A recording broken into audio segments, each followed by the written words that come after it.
Hello and welcome back to Searching for Service, brought to you by Rotary District 5950. I'm your host, Kelly Kirk.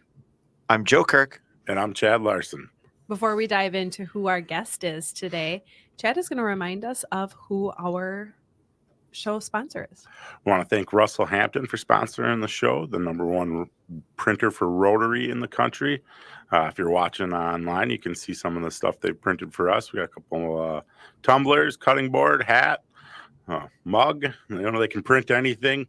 So whether your company here is Yep. So whether you want some Rotary gear, they have all of that.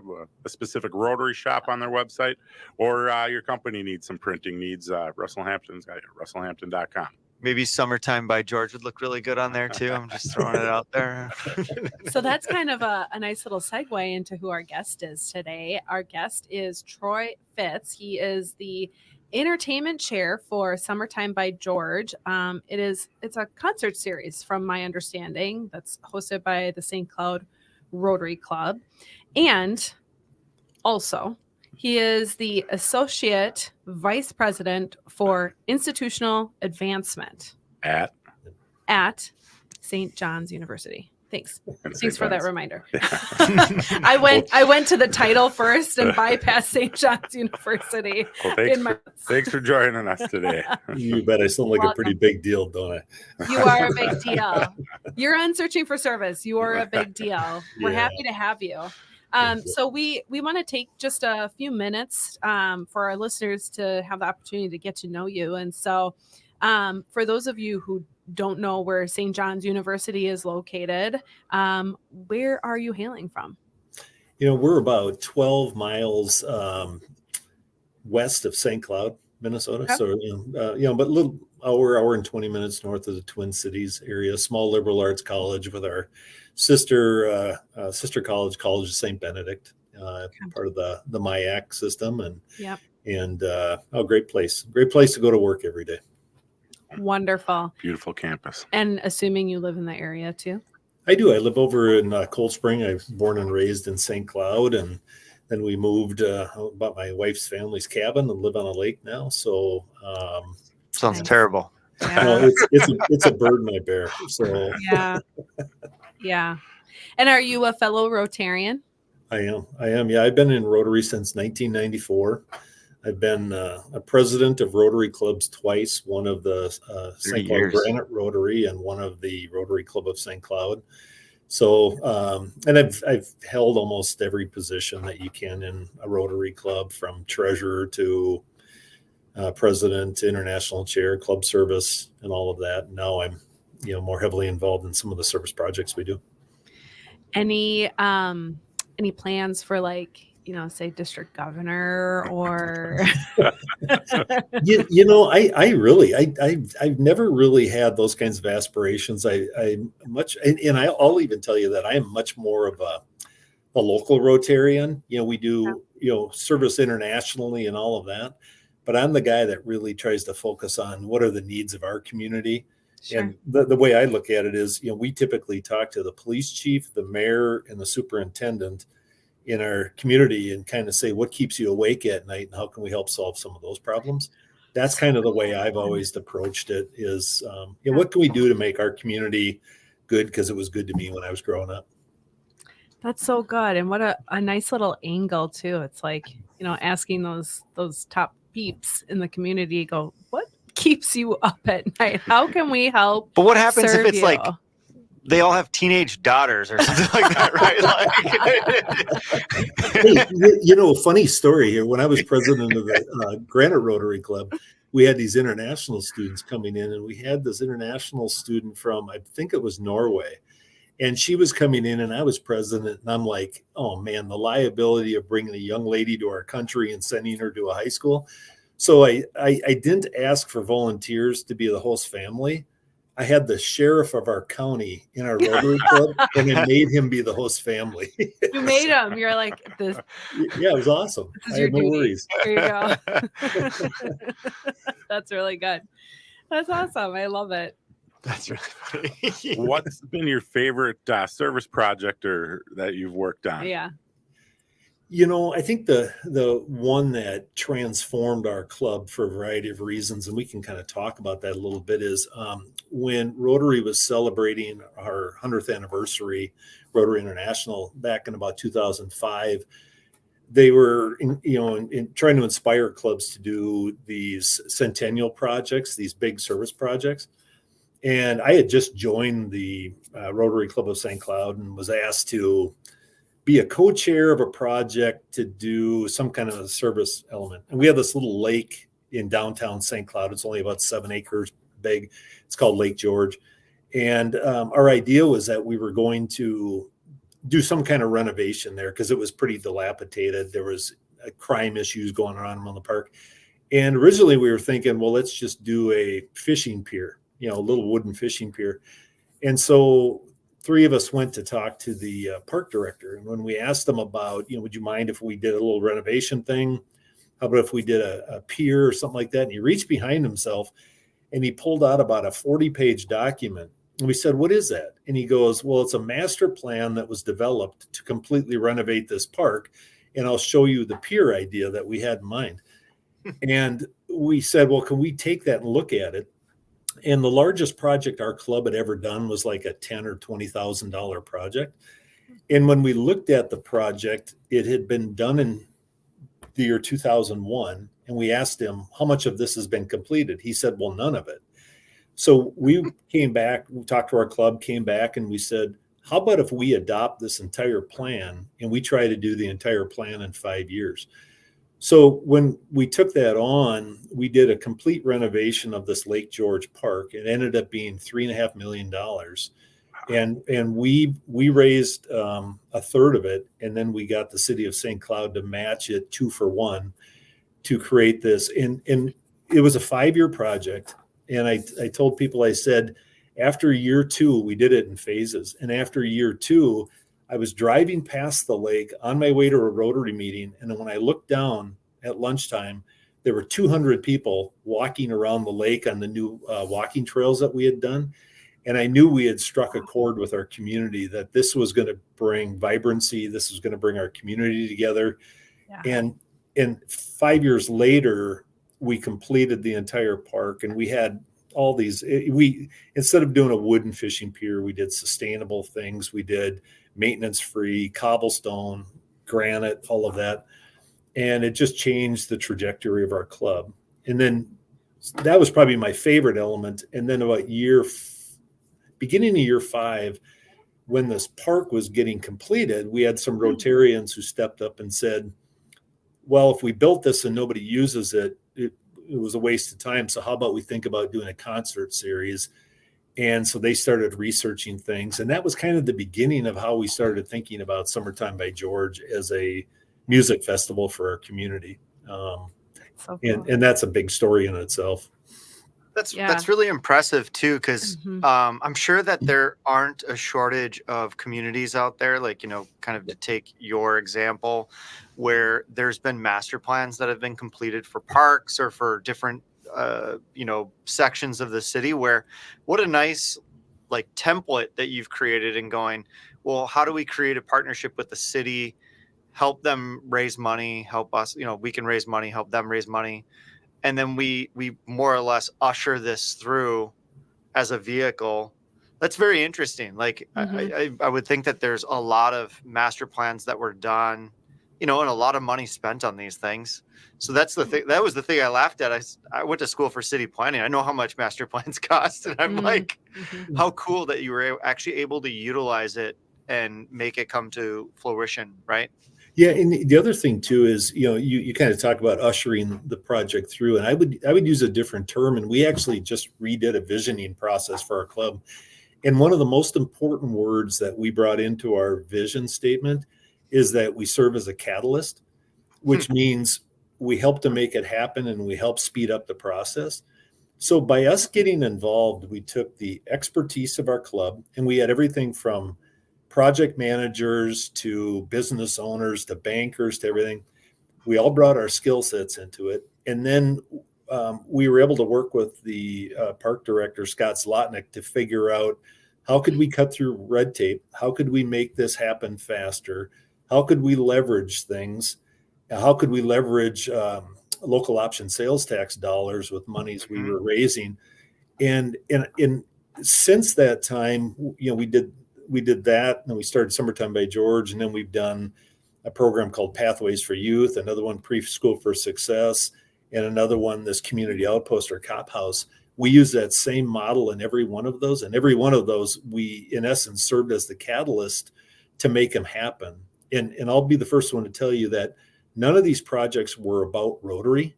Mm-hmm. We just simply became a catalyst to help make them happen and bring the right partners together. And I think it's fundamentally changed a lot of elements within our community. It's impressive. Yeah.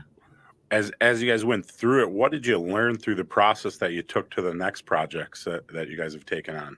Well, one, we went from doing projects of $10,000 or $20,000 to $3.5 million. So one thing we noticed is that we can do it, and we weren't afraid of things. If you looked at our membership from anywhere past about 2013 or 14, anybody who joined our club since then doesn't know us who we were when we used to think small. Now all they see of these huge projects we do, they don't know any better. So when they come in, that's what they want to do, is these big projects. Our club was probably about 100 members when we started that Lake George project. It helped us grow our membership to about 150. When we started the Summertime by George concert series, we have a local foundation endowment. It was about $250,000. Now that foundation is about $1.8 million. And each year we give out between $100,000 and $150,000 a year to these projects that we lead within our community. And we have some criteria when we do projects. One, it has to be highly impactful in our community. Two, it has to have volunteer leadership. Three, we have to leverage other money in our community. And then four, it's got to have a boots on the ground element, which means our Rotarians get dirty in the project. And that's what we think makes it sustainable. That's what we think drives our membership and our engagement with our club members. So all of these things we've kind of learned along the way, and we found that they become just a really important part of how we pick projects, why we pick projects, and how we succeed with those projects. Good model. It is a good model. Wait, do you remember the biggest roadblock that you guys hit? Because I can't imagine it was smooth sailing through the whole project. Like where it really forced you guys to have to think about it and adapt. Well, here was the biggest one, and if we did the renovation of Lake George, Summertime by George, Pathways for Youth, Cop House, and Preschool for Success, they each had their issues, but I would say the biggest one was there were three of us that were tri-chairs of renovating the park, the very first big project we did. And I remember going to Rotary meetings that first year, and our club thought we were all nuts. They didn't believe we could do anything we were talking about. They just thought it was a pie in the sky thing. So as we were talking about it, we were trying to sell it every day within our own club. And we were asking Rotarians to make a donation. So our club membership, I think we raised $250,000 from our own membership as an investment in this.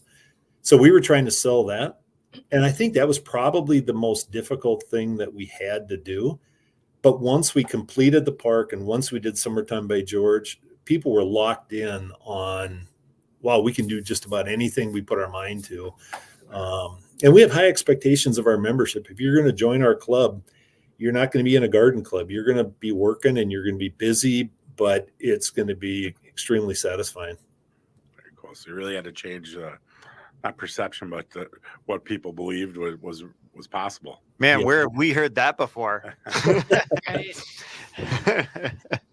It's funny. We've bumped into that similar situation with the podcast, just people just not knowing what they are or what the value is and how, and then, what I love is the transformation where people that maybe you've bumped into that didn't understand it or didn't believe in it. And then they listen to a few episodes and they learn something and they're like, holy smokes, I didn't even realize that was like eye-opening, right? And then all of a sudden they can't unsee or unknow about what has just happened. Yeah.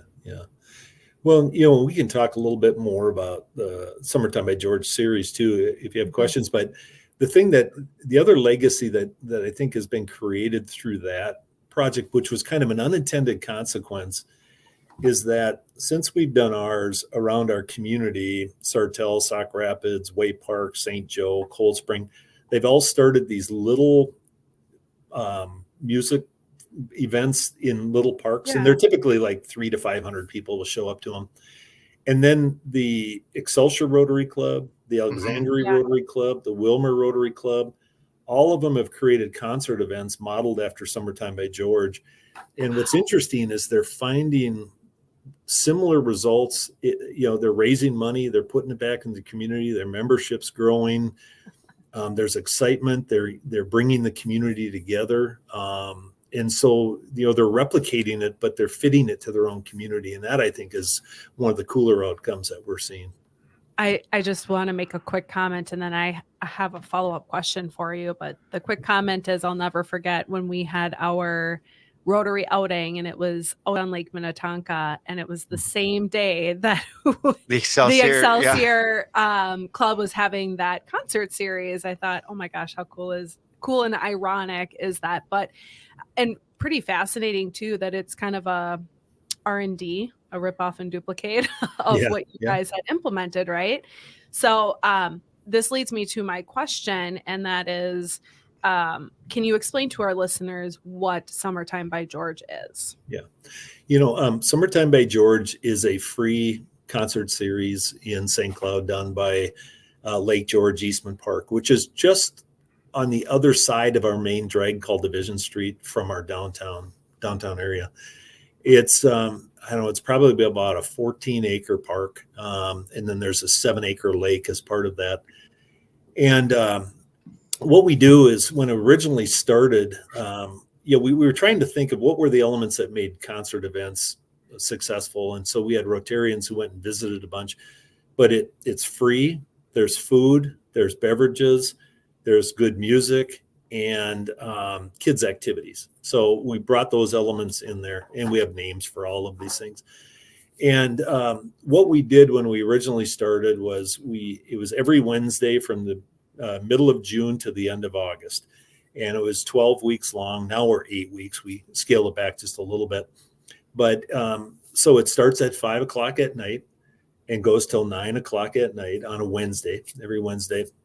So from 5 to 6, we have an opening band, which is typically somebody who's an emerging band that they perform for us for very little money, but they get a lot of exposure. And then from 6:30 to 9 is when our main band comes in, and it's a wide variety of genres and tribute groups and things like that. Our philosophy with the event is, number one, bring the community together.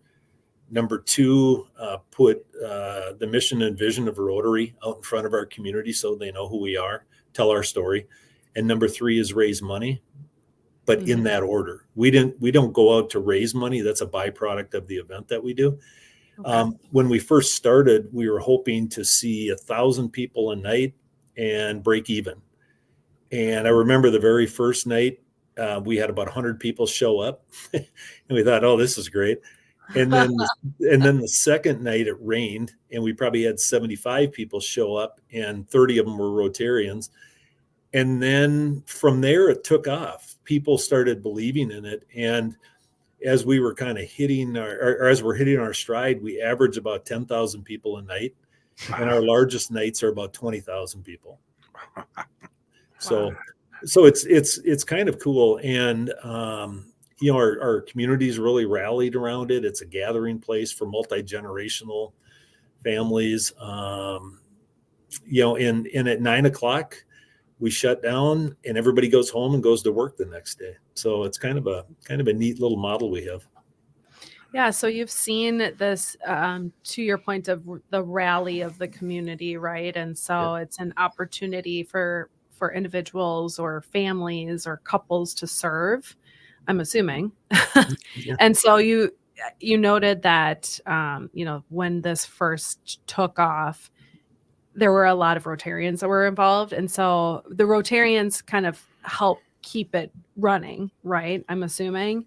But then what does the service look like from outside of that? Well, really the community just comes and participates, but we have about 40 to 50 vendors that are there each week. So whether it's foods or artisans or so on, we have a beer garden, we have a beverage tent, a Rotary tent. Then we have different nonprofits that may have informational tents and booths. So it's a huge festival-ish kind of atmosphere. But what's kind of developed is, so our Rotary Club started a Rotaract group, which is the young professional. Yeah. Okay. We had one on last. It was. That was different. Yeah. Yeah. And so what they do is they come in and they help us with our beer garden. They do the IDing and the wristbanding and all of that. They make money from our event for their club, and we sponsor that in that Rotaract group. And then about 2 years ago, we started an Interact club. And so these are the high school kids, and they come and help us set up, take down, sell popcorn, things like that. So what we've done is we've created this mentoring from us to Rotaract, from Rotaract to Interact, and all the whole scale of things. And so we've engaged a lot of youth or younger professionals into the service world, watching a bunch of us old guys and folks out there kind of working our butts off to put on an event. They're doing it side by side. We get to know them. We get to learn about their lives and what makes them tick and help guide them a little bit in life as well. And then we'll have church groups or Boy Scout groups or things like that when we know we need some extra hands to take down or set up. They're there to help us out as well. Cool. I got to imagine that really helps the long-term growth of your Rotary Club, having that interaction with the Interact and the Rotaract. The Interact is the high school, and Rotaract is the college students, right? That's the part we're trying to figure out, is how does a Rotaract member transition to be a Rotary member? How does an Interact transition to Rotaract, because they're all going to go off to college or schools or work. And then how do you create that tie for this natural progression? That part, because some of these are fairly new, we're trying to figure that out ourselves.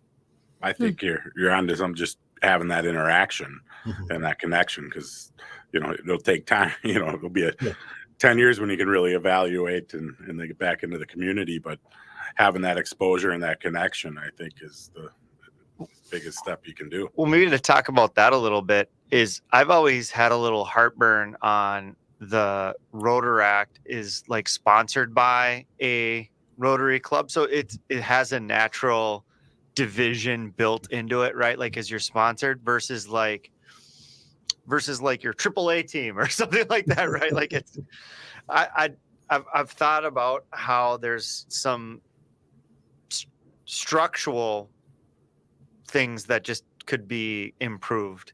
Is it that you're all part of the same club, but then especially now that we have cause-based clubs, right? Like, where that really seems to be kind of percolating into. I mean, maybe this is just part of this conversation, is like, do you have any ideas? Well, I look at it as, we sponsor them, but I would say we even more so partner with them. They meet on a different routine and schedule. Their dues are far less than ours. They're always welcome to come to our meetings and participate. As partners, they're very valuable in these service things that we do. And we're also there for kind of advice, but they also in turn want to create their own identity and their own rhythm and own leadership. So I think maybe at the beginning, it was a little bit tighter of a sponsorship. And now we're kind of partners in how we're doing things. And I think that works pretty well. Maybe it's through service then. Yeah. Maybe it's just through service. That's where you're connected with them a lot. Yeah, we work side by side on things, or they've done service projects where we've been financial sponsors of it, but they've taken and run with it. And they've participated in a lot of the service projects that we do as well. Interesting. And you talked about that you guys raise money now from the concert series. How do you do that? And what success have you had over the years with raising funds? The first of all, we're primarily sponsor driven. So the bands are sponsored. We have our beer garden's called the Middletown Tavern. We've got Little Georgetown, which is the kids area. We've got we've got names for all these things. Each of those is sponsored. Our opening bands are sponsored. So when we have a show any given night, or if we get rained out, we don't lose any money because we're already completely underwritten. Yeah. But where we make money is we charge each of the vendors, I think it's like $75 a night to have a space there. We don't make a ton of money on any one night, but because we have multiple weeks throughout the summer, it adds up. Then we make money on the beer and beverage sales and popcorn sales. We sell a tremendous amount of popcorn, and we get the popcorn free from the movie theater. Wow. So it's all profit. And then the other thing too is we have a raffle for our foundation, which is separate from Summertime by George, but we utilize the Lake George event as the place where we sell raffle tickets, and we make about $30,000 on the raffle tickets and so on. So, in the course of a summer, we've ranged anywhere from $70,000 to $150,000 in a year, what we make in profit. But keep in mind, our first goal is to bring the community together. Second is to put Rotary out in front. Third is to raise money. And we accomplished that. Yeah, but the money can't be, it's important because it keeps it going. The sustainability is for sure. Well, what it is, it's become an economic engine for us to do community projects. And the way our formula works is we take whatever we raise in Summertime by George for a particular year, we take half of that money and we put it into a pot. Then we take the earnings from our foundation, 4.5% of a 3-year average from our endowment, and we put that into that pot. And that's what we spend for that year on projects. So we're always using half of the current money from the event and then earnings from the foundation. And it's worked out really well for us. And what it's done is it's created a sustainable, like if we stop doing any fundraising, we still have $1.8 million generating 4.5% each year that we can do projects forever. And so, but we don't want to get lazy. We want to kind of keep moving things forward so we can do more and more for our community. Yeah. Well, maybe talk to us a little bit about how you guys managed through COVID then. Because it sounds like you had money. Yeah. So the money component was there. But how did you guys manage through it? And then have you seen a full resurgence back since? Yeah, for me, that was probably one of the most frustrating times for me, because I'm very much, you got to just get out there and do it. And I didn't operate from a position of fear in am I going to die if I walk out my door? So we shut down in 2020. We didn't do Summertime by George that year. And so the hardest thing, and the thing that I had to fight the biggest battle, was restarting Summertime by George in 2021. And one of my guiding factors for how hard I was pushing was my comment to our group was follow the state fair. If the state fair is going to open, we can open, because there was all that pressure to do that. And you knew there was politics behind it. There was a lot of people in the health world thinking about it. And again, we were an outdoor event. People had options. You could social distance. You could do all that stuff you wanted. And so 2021 came and we did Summertime by George, and it was a resounding success. But I think the challenges that we faced were not everybody emerged out of it with a sense of comfort. Some people didn't want to be in crowds to work. Some of our Rotarians didn't want to. There's no doubt some people stayed home because they didn't want to. There was pressure to let's make it a virtual option. And my attitude was, no, that's not what Summertime by George is. This is about bringing community together. Yeah. And even I think our Rotary Club, when people moved out of the habit of coming to the weekly Rotary meetings, And then they had life events. They retired, they moved, they did stuff. Trying to re-engage them into the old pattern of life was difficult. And I would say we're still coming out of that a little bit. Yeah. But, and I think just human behavior, I mean, I think we can all admit human behavior's changed a little bit. And so we kind of have to keep fighting the fight to try to bring some sense of normalcy, back into what we're doing. And I think it's coming, but it's taking a little while to do that. I just had a meeting where this was part of the topic of conversation, was just the attitude and how it has shifted since COVID, and how people they're like unlearning to relearn almost. How to live it, how to be social. And with people doing remote work and engaging in technology, there are just some people who don't leave their houses very much, or they're not doing some of the stuff that they used to. And so, we have to kind of, continue to figure out how do you engage people at different levels to get them back into it. And then the other thing that I think we faced is, because of our popularity and helping all of these other smaller communities around us start little events, we have a little bit more competition. But I appreciate it, because I would rather it be community and neighborhood based than everybody's got to come see us. We just kind of help drive that desire for live music and community gathering and so on. Yeah. You said, obviously the second goal is getting Rotary in front of everybody. How do you guys do that at the concerts, and what do you guys continually do? Good question. Yeah, well, and that's a big thing, because we've had a lot of accomplishments, and we need to tell that story so people know that when they buy a beer, or when they buy food, or when they do things, they're really helping support these things we're doing. One of the tools we have is we bring in these giant video screens, and it used to be just the last few shows of the year where we'd have these video screens so people in the back could see the musicians kind of more up close and personal.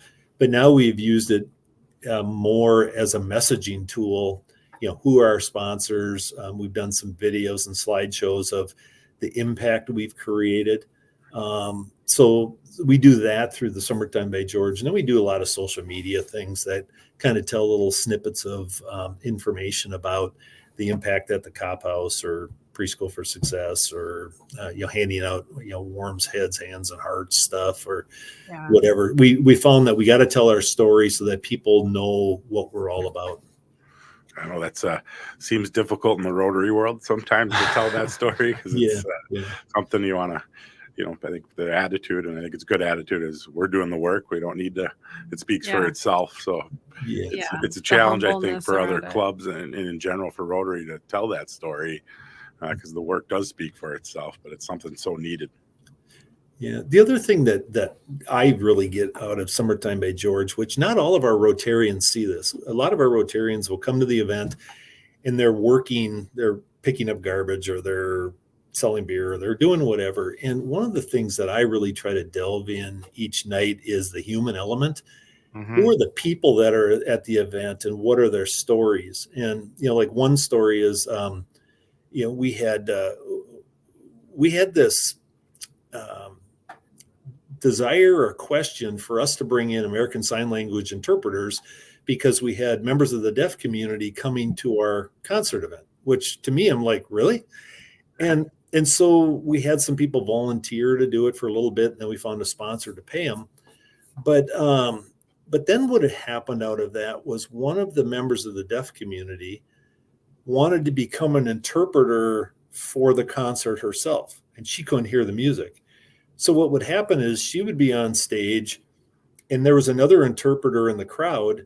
She would watch the interpreter into the crowd interpreting to her, and then she would do it back to the bigger audience. So we started having kind of this grassroots stuff develop within the event that, when you see it happening, it's pretty tear-jerking, and it's pretty special. And just, people, I had one gal, Michelle's her name. She's in a wheelchair. She's been to every single Summertime by George event there's ever been. She's been to more of them than I have. and I brung the thing. And I remember she came up the very first night this last summer, and when she came up, I said, well, hi, Michelle, how are you doing? And she gave me a really, really big hug. And then she was sobbing uncontrollably. And I said, Michelle, what's wrong? And she couldn't talk. And I said, Michelle, what's wrong? And her answer is, I miss you and I miss Summertime by George, and it's been too long since the last show. So for 9 months, she was waiting for us to start up again. That's the human element of what this is all about. And to me, it's just music. That's just a tool we use to bring people together. But there's more behind what's going on. I just love that. I love the stories. Yeah. And I'm sure you have just a boatload more. Yeah. Well, especially the one where you crowd surf for. Yeah. One other cute story, and then I won't go on with a lot of them, but what was going on with law enforcement and kind of how that whole dynamic was going on in communities. So there was one night where there was this other lady who was in a wheelchair, and she was going across the grass, and her wheel got stuck in a kind of a little hole, and she couldn't go anywhere. And so I saw this young female police officer walk over to her and start talking to her and helped her get her wheelchair out of the hole. And then she brought her to where she was going to park. And then the police officer left. And about 10 minutes later, the police officer came back and gave her a basket of food. And I went and asked the police officer, I said, what was that all about? She said, well, she got stuck because she was going to get food, but she didn't know if she had enough money. So the police officer went to one of the vendors, bought the food with her own money, brought it back to this lady who was in a wheelchair and had some mobility issues.